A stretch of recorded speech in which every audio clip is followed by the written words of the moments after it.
Long story short, I decided to do a video update on this Tamiya 112 scale 934 project.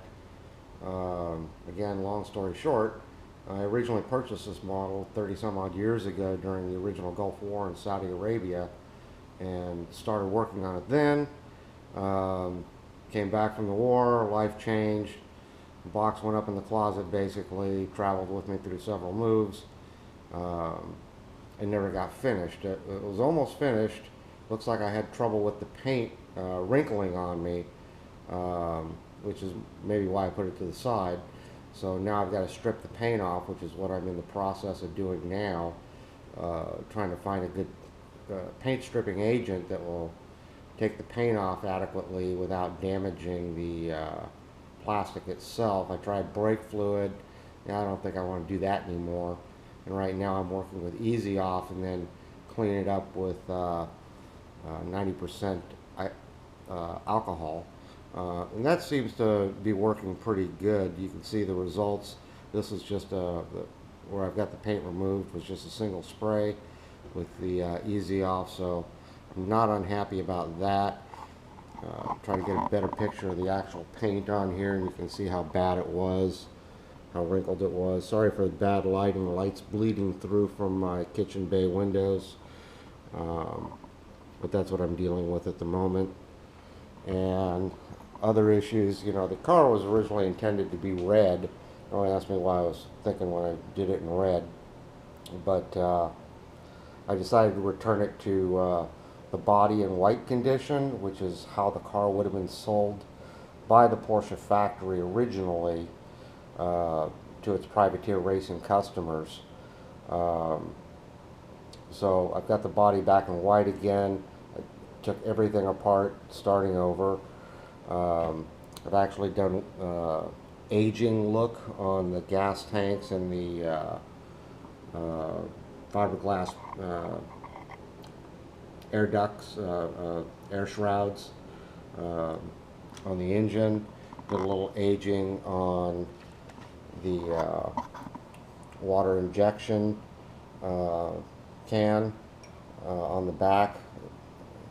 And my camera can't quite get in there to focus that, but I've added cloth braided overflow hose on that. Changed the original hoses with stainless steel braided hoses on it. Had to make one of my own fittings on this, see if I can get it out, because the factory got this 90-degree fitting on the side all wrong, so made that. You can see I've got a couple of fittings on there and sleeve fittings, which I had to hand make. And one of the interesting things about this kit, when I bought it, I had not owned a 911, and now not only have I owned a few 911s, but I've also done full restorations on a few. And now I'm seeing all the faults in this actual kit and the inaccuracies of how they put it together. You know, some of the stuff they just basically phoned it in. And some of this stuff I'm not going to correct, like around where the strut mounts here in the front should have a greater radius than this does. I tried to make the clamps to put it in there. I'm still not finished with that quite. I added braided stainless steel ignition wires, which in some of the reference pictures that I found, some of them have that, some of them just have straight wire. But I also added the oil pressure lines to the for the camshafts, which the kit didn't have. I'm remaking the intake stacks.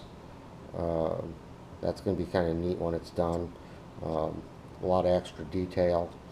I'm also going to throw in a wiring harness in this.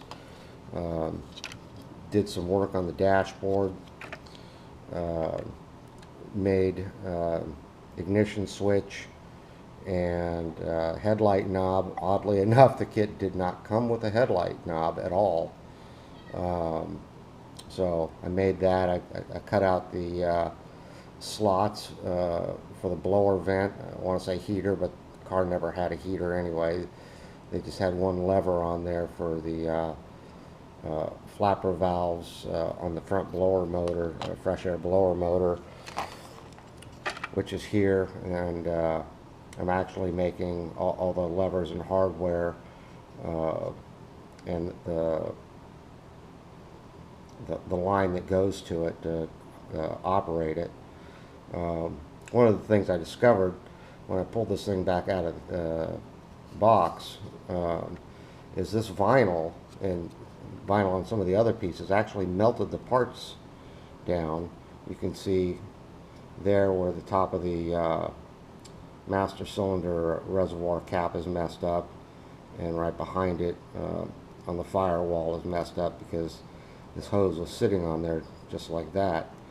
And it actually totally screwed up the front steering rack. It pretty much melted it into uselessness, and I had to buy an entire new tree to fix that, which I bought the tree and then started working on it, and then realized that sometime years ago I must have did it before. But you know, you got to remember, when I started this kit, there was no such thing as the internet.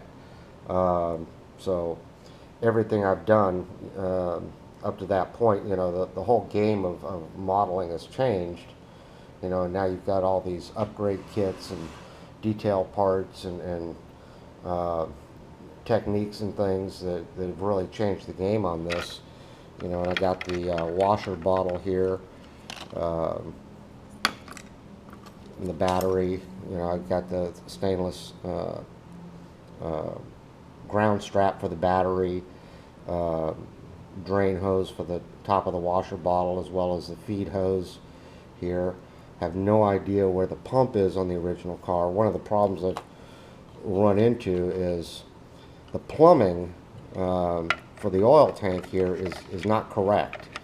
How it goes into the radiator over here, and then somehow to this radiator, and then to this radiator, and then returns back to the motor.